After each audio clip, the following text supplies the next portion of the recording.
Hello, good evening and welcome to NDTV. I am Ankit Tyagi. This is 8 p.m. news on Sunday evening. Let's start with the top story that we're tracking at this moment. Top Indian wrestlers who were earlier protesting, in fact, this year. They came down and that created massive news when the top wrestlers of the country sat down for a protest 3 months back against the wrestling boss, the Wrestling Federation of India chief, for alleged sexual harassment, are now back on the ground, back where they started in Jantar Mantar with a fresh police complaint.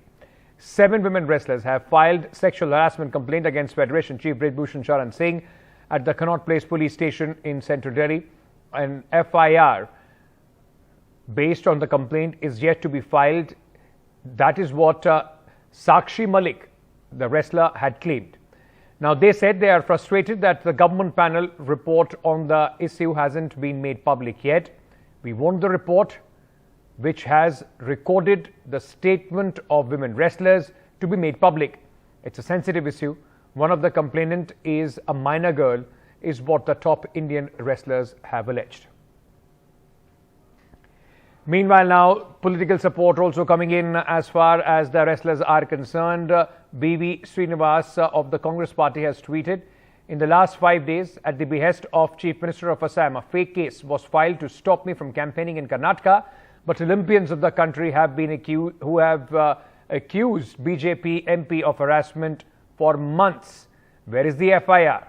Where are the BJP ministers and agent organizations? Is what B.V. Srinivas has said. He's trying to, in fact, draw parallel to what has happened as far as his case is concerned, where the Assam police very actively, after receiving the complaint, filed an FIR and has also gone to his village and his house in Karnataka. Meanwhile, the wrestlers allege that there has been no conversion of the complaint to FIR or even any investigation. Take a look. Olympic medalist Sakshi Malik, Asian medalist Dinesh Fogart, Olympic medalist Bajrang Punia and other top wrestlers are back on protest. Unhappy because their earlier complaint against WFI President Brijbhushan Sharan Singh was not acted upon by the Sports Ministry. Today, 7 women and 1 minor filed a complaint at the Connaught Place police station, but an FIR is yet to be registered. मैं बताना चाहूँगी, हमने 2 दिन पहले CP police थाने में complaint दी थी और 2 दिन हो गए हैं, अभी तक FIR दर्ज नहीं की गई है। हमारी 7 लड़कियों ने कंप्लेंट की थी, जिसमें से एक लड़की माइनर है, पॉक्सो केस बनता है, लेकिन अभी तक कोई सुनवाई नहीं हुई, ना FIR दर्ज हुई। जिसके खिलाफ में हम लड़ रहे हैं वो कितने स्ट्रोंग हैं, हमें नहीं पता उनको बताने के लिए कौन लोग उनका साथ दे रहे हैं, कौन नहीं दे रहे हैं, लेकिन हम देश की जनता से न्याय मांगने आए हैं, देश की उच्च न्यायालय से हम न्याय मांगने आए हैं कि हमें न्याय दिया जाए। अभी FIR केस के लिए हमने कंप्लेंट डाल दी है। FIR हो जाएगी तो अपने आप ही पता लग जाएगा कि भाई खिलाड़ी झूठ बोल रहे थे या सच बोल रहे थे। पहले बोल रहे थे कि आप FIR नहीं कर रहे, अभी खिलाड़ियों ने FIR के लिए भी 7 लड़कियों ने जब FIR कर दी है, उसके बाद भी कोई एक्शन नहीं हो रहा है। जब तक अरेस्ट नहीं होता जब तक हम नहीं। The Oversights Committee, appointed by the ministry in January after the initial round of protest, submitted its report in the first week of April, but it is yet to be made public. NDTV has learned that Brijbhushan Sharan Singh has been given a clean chit because the wrestlers could not prove the allegations against him. Now 7 complainants have come to take their fight against Singh forward. The ministry, which is yet to respond, is on a sticky wicket. Either they open a fresh probe against Brijbhushan Sharan Singh or leave the country's top medalists in distress. In New Delhi, Rika Roy for NDTV. Once again, very serious allegations have come to fore as far as Brijbhushan Sharan Singh is concerned, and now waiting for a response from the government and the Sports Ministry. Moving on, Amritpal Singh, a radical preacher who was on the run since March 18th, has surrendered today before the Moga police. Now, the Punjab police has claimed this as a big success. The Punjab police said that he was arrested and has now been taken to the central prison in Assam's Dibrugarh. Confirming their arrest, Punjab police asked people to maintain peace and not spread fake news. Amritpal was shifted to Dibrugarh, where 8 of his associates are already being held under the stringent National Security Act, which allows detention up to a year without any charge. Now, Amritpal Singh, who the government describes as a Khalistani Pakistan agent, has been active in Punjab for the past couple of years and is often seen escorted by armed supporters. He claims to be the follower of Khalistani separatist and terrorist Jarnail Singh Bhindrewala and is known as Bhindrewala 2.0 among his supporters. Radical Sikh preacher Amritpal Singh surrendered in Punjab's Moga, and the crackdown, in fact, had continued for over 36 days on him and against his members of Varis de Punjab de outfit. रात late ਉਹ ਇੱਥੇ ਆਏ ਆ ਰੋਡੇ ਪਿੰਡ 'ਚ ਤੇ ਮੈਨੂੰ ਵੀ police ਤੋਂ ਪਤਾ ਲੱਗਾ ਕਿ ਉਹ ਅੱਜ ਰੋਡੇ ਪਿੰਡ ਤੋਂ ਗ੍ਰਿਫਤਾਰੀ ਦੇ ਰਹੇ ਆ ਮੈਂ ਵੀ ਤਕਰੀਬਨ ਤੋਂ ਗ੍ਰਿਫਤਾਰੀ ਤੋਂ ਥੋੜਾ ਚਿਰ ਪਹਿਲਾਂ ਹੀ ਇੱਥੇ ਮੈਂ ਪਹੁੰਚਿਆ ਤਾਂ ਮੈਂ ਉਹਨਾਂ ਨੂੰ ਗ੍ਰਿਫਤਾਰੀ ਤੋਂ ਪਹਿਲਾਂ ਮਿਲਿਆ ਮਿਲ ਕੇ ਸਾਰੀ ਗੱਲਬਾਤ ਵੀ ਕੀਤੀ ਉਹਨਾਂ ਦੱਸਿਆ ਉਹਨਾਂ ਖੁਦ ਹੀ ਕਹਿ ਦਿੱਤਾ ਕਿ ਮੈਂ ਗੁਰਦੁਆਰਾ ਸਾਹਿਬ ਮੱਥਾ ਟੇਕਣ ਤੋਂ ਬਾਅਦ ਸੰਗਤ ਨੂੰ ਸੰਬੋਧਨ ਕਰੂੰਗਾ ਉਹਦੇ ਵਿੱਚ ਮੈਂ ਖੁਦ ਹੀ ਆਪਣੇ ਹਾਲਾਤ ਦੱਸ ਦੂੰਗਾ ਕਿ ਮੈਂ ਗ੍ਰਿਫਤਾਰੀ ਆਪਣੀ ਮਰਜ਼ੀ ਨਾਲ ਦੇ ਰਿਹਾ ਹੁਣ ਤੱਕ ਗ੍ਰਿਫਤਾਰੀ ਨਾ ਦੇਣ ਦੇ ਵਿੱਚ ਕੀ ਕਾਰਨ ਸੀ ਇਹ ਮੈਂ ਖੁਦ ਹੀ ਦੱਸ ਦਾਂਗਾ Meanwhile, the SGPC now has come out in full support of Amritpal Singh and his organisation, saying that they will take his family to Dibrugarh and approach the court so that they can meet Amritpal Singh and the others, those who have been arrested. They also called this arrest under NSA as unwarranted. My colleague Ratnadeep is now joining us from outside the Dibrugarh prison, where all of these 9 people, including Amritpal Singh, are now housed. Ratnadeep, just give our viewers a sense of why Dibrugarh is the chosen destination and what happened today when Amritpal was brought in. That's right. In fact, Amritpal Singh was brought from Bhatinda in a special Indian Air Force aircraft. He landed here at the Dibrugarh airport around 2:30 in the afternoon, and then he was brought directly in a large convoy of Assam police, where there were officials of Punjab police as well, along with Amritpal Singh. And at this moment he is inside this Dibrugarh Central Jail behind me.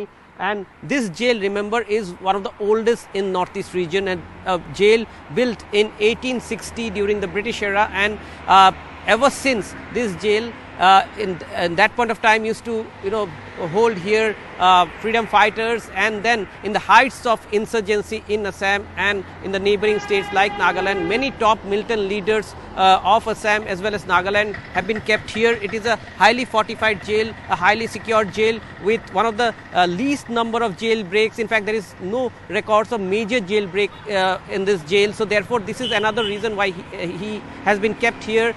This is an area in Upper Assam where you have Sikh population, but they don't really sympathize with the Khalistani movement. That is another reason why Amritpal Singh has been kept here. That's what we are picking up from police sources. He's kept inside this jail in an isolation cell, and he's not kept with his other 9 associates who are already here, very close aides of Amritpal Singh, like Daljit Kalsi, like his uncle, and Papal Preet. All of them are inside this jail, but they are in another cell where they've been kept in isolation, but all 9 of them together. But Amritpal Singh has been kept in isolation separately, and it is in that cell where the central agencies, the intelligence agencies, as well as the Punjab police, because remember he has been booked in an NSA case in Punjab. So sure, all this investigation and interrogation into his larger plans, into his larger aims of what is the Punjab, as well as his source of funding, inputs of his association with handlers of Pakistan or any other country, will be interrogated here. And in the last week we saw that his lawyers and some of the family members of other people who are inside the jail were given access. Thank you for joining us with all those details at this moment from Dibrugarh. Very, very important, housing a very, very important fugitive at this moment, Amritpal Singh. All right, let's move on to some political news now. Karnataka, of course, the campaign there peaking now as the elections are close. Rahul Gandhi, Congress leader, attended the Basava Jayanti celebration at the Basava Mandapa Center of Bagalkot in Karnataka. On April 23rd, addressing a public gathering, he compared Lord Basava to light in the darkness and said it is difficult to question one before questioning others and give light. He also said just like the darkness in the society earlier, there was darkness and Lord Basava came out like light. A person does not give light just like that. He questions himself first. In fact, Rahul Gandhi during his campaign also spoke about how, in fact, he had to vacate his residence, and he said that he will continue his fight against the Prime Minister and their policies. The pictures that you see right now is Mr. Rahul Gandhi meeting Lingayat sayers. This time, the entire fight seems to be for the BJP, where important Lingayat leaders have left the Bharatiya Janata Party. Their last hope is B.S. Yediyurappa. Let's take a look.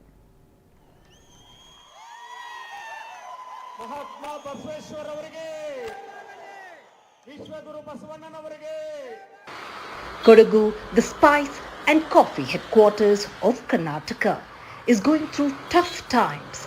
Production has dipped in the coffee plantations due to multiple reasons.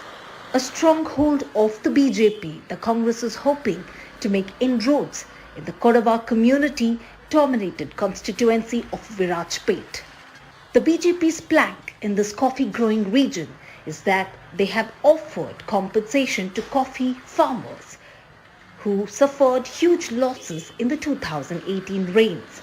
The BJP also says it has done a lot of developmental work. I became the MLA for Virajpet Taluk in 2008. Before that, let them say, who are talking like that, what was the condition of these roads? Now what was the condition of these roads? Let them tell. See, during the 2008 to 13, we have spent more than 1,300 crores in each constituency for development of roads and other works. The Congress has fielded A.S. Ponnanna, a former Advocate General and a Kodava himself. The party is banking on Ponnanna's involvement with social work in the constituency to take him past BJP's KG Bopaya. In the land where Mother Kaveri is born, which provides drinking water to half of Karnataka, we face drinking water issues. So more than the issues, the lack of interest to address these issues is glaring and very appalling. People are reacting to it and are looking forward for a change. The BJP is calling Ponnanna an outsider with little experience in politics. BJP will win. 100% we will win. Say they will advocate like that, and they say, I am also an advocate. That I don't think, what type he is strong, I do not know, because he is a new entry to the politics, and he never cooperated, or he is part of the our fight in solving the problems of Kodagu. Ponnanna dismisses these charges and calls them irrelevant. Insofar as the outsider issue, I have already spoken about it. I have said that I was born in Virajpet. My grandfather was a member of the Legislative Council. My father was elected 3 times from the Graduates Constituency, of which included Coorg 3 times. I have a house in Bellur, which is my inherited home, my father's home. I have my own home in Virajpet. And see that this is a irrelevant topic which they are trying to bring. They have failed in every narrative that they have built up against me. So these are things out of desperation. Word on the street is that regardless of arguments or counter-arguments from both sides, the fight between the two parties in Virajpet is going to be a close one this time. An NDTV news report, Karnataka. All right, staying to Karnataka, let's take a look at the Mangaluru region, where the Congress and the BJP are in a keen contest, a very, very important, this entire area. Take a look. Mangaluru in Dakshin Kannada district is witnessing a keen contest between the BJP and the Congress. BJP claims that the development done by though my government will see them through comfortably. While Congress says there is a huge anti-incumbency factor in the state which they say will win them elections.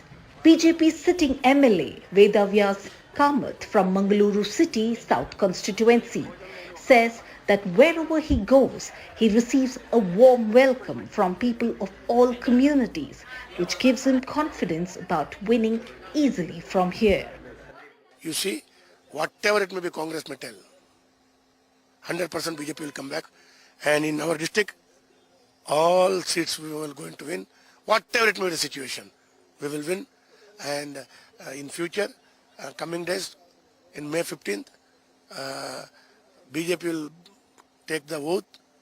Our Chief Minister will take the vote. This is my guarantee, my surety, as I have seen. The Congress has fielded former MLA J.R. Lobo from the constituency, who claims that people are unhappy with the BJP. The state issues are coming into the front. Now, if I talk about the state issues, there are a number of issues which people are not satisfied. The one issue is price rising, terrible price rise.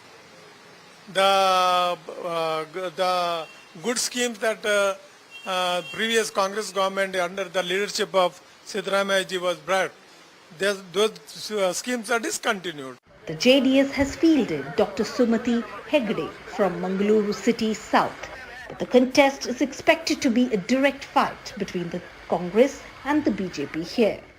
Mangaluru is considered a Congress stronghold with over 44% Muslim voters, but an interesting battle between Congress MLA UT Kadir, who has won 3 consecutive terms from the constituency, and BJP's Satish Kumpala is in the offing. Kadir accuses the BJP of creating divisions between communities to garner votes and says that inflation is going to be a big issue. The people of Karnataka have decided to get back for Congress. See, no job for the youngsters. The price rise and taxes so much, parents can't pay their children's school fees.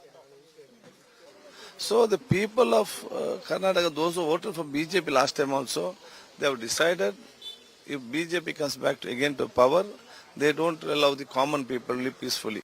BJP's Satish Kumpala, on the other hand, says that several pressing issues in the constituency like drinking water supply to people's homes were never attended to by Kadir. Voters सोच रहे हैं change करने का सोच रहे हैं, इसलिए ये चुनाव में हमारा जीत पक्का है. मेरे को पूरा वर्ग का आदमी लोग वोट देगा, मुसलमान भी देगा, क्रिश्चियन भी देगा, हिंदू भी देगा, सब लोग देगा. हमारा मोदी का प्रोग्राम सबको दिया है, जो प्रोग्राम दिया है वो सबको दिया है. हम लोग सबका वोट मांग रहे हैं. डेफिनेट सब लोग मुझे वोट देने का प्रॉमिस कर रहे हैं. सब वर्ग का आदमी लोग मेरा साथ है. Mangaluru North, a constituency which has traditionally seen a direct fight between the Congress and the BJP, may witness a triangular contest this time around. The JDS has fielded former Congress MLA Moinuddin Bawa from here. This time you go to people, ask whom they will vote, whether Congress or Moinuddin Bawa. Their JDS in this constituency doesn't have any support, but because of Moinuddin Bawa, not only in Mangalore North, entire district, the party is going to bloom. That is my challenge to DK Shivkumar. Bawa is angry with the Congress state leadership for denying him a ticket and calls the party candidate Inayat Ali an outsider. But Inayat Ali says that Congress workers have rallied behind him. हमारा उम्मीद बहुत अच्छा है, इसलिए BJP का जो MLA इधर कोई डेवलपमेंट का काम नहीं किया है और लोग कभी कभी नहीं मिलते थे, इसलिए कांग्रेस के वर्कर्स भी और यूथ हमारा साथ है, यंगस्टर्स, और कांग्रेस वर्कर्स पूरा जोश में काम कर रहे हैं. इस बार हम लोग पक्का जीतेंगे. The BJP candidate Bharat Shetty won the 2018 election from the Mangaluru constituency. He is confident of winning again. We have not done any partiality to anyone. We have done work. We have not taken community into the the community into the addition multiplication only. Everyone gets all this. We have seen to that it reaches the right people. He may be a Muslim, Christian, Hindu or whatever. We have not done any partiality in my constituency, and the people have seen me working. The contest in the 3 Mangaluru constituencies is expected to be a direct one between the Congress and the BJP, but JDS is also hoping to make inroads. An NDTV news report, Karnataka. A quick break at this moment on the broadcast. News and updates continue on the other side. Stay tuned.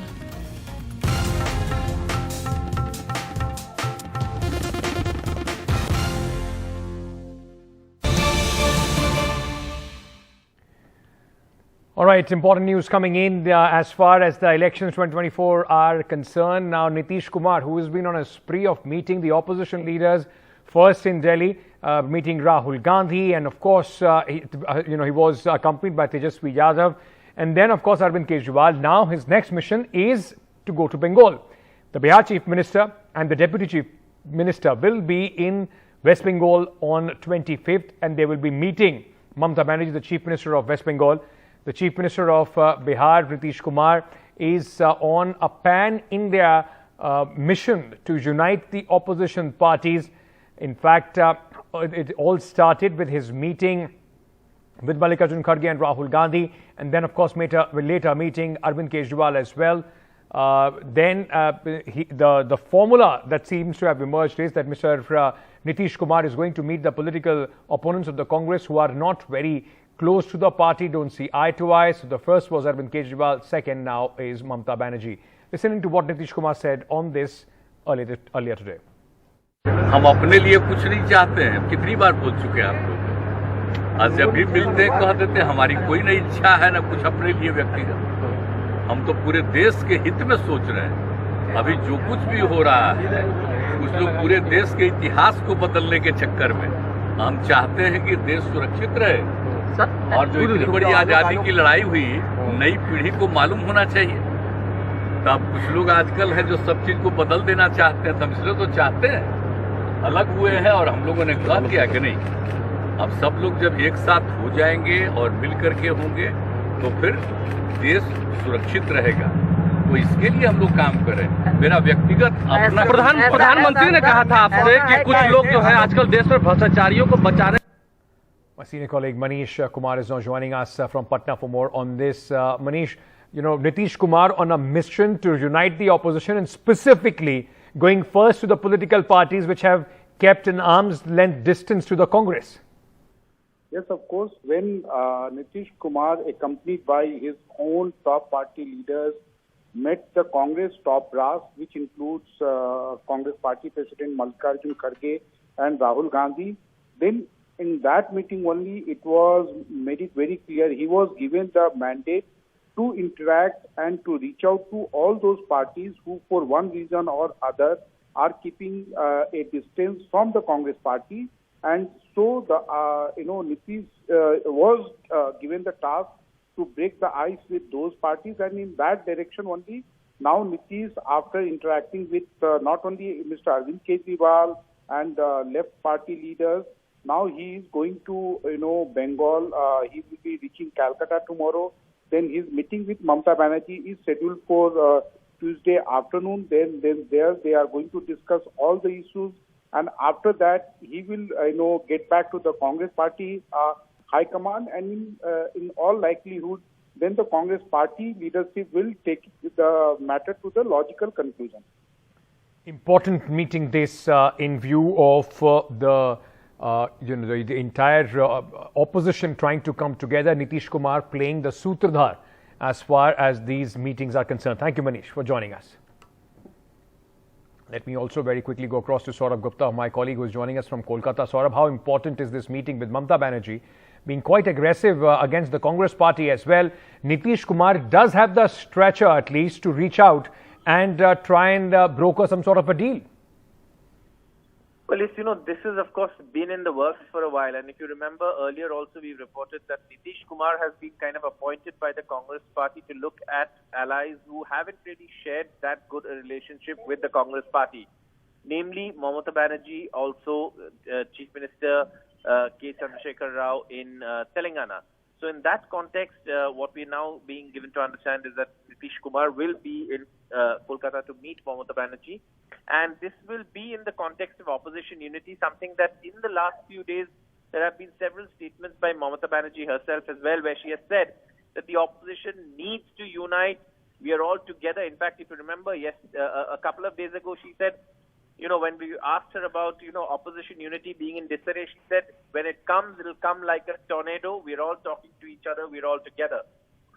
So it is perhaps an example of that talking to each other that we are seeing in Nitish Kumar's planned visit now on the 25th to meet West Bengal Chief Minister Mamata Banerjee to formulate a platform, even if, and one thing I must clarify here, that, all these opposition parties are very clear on one thing. They don't want anything to do with the term third front. That is clear.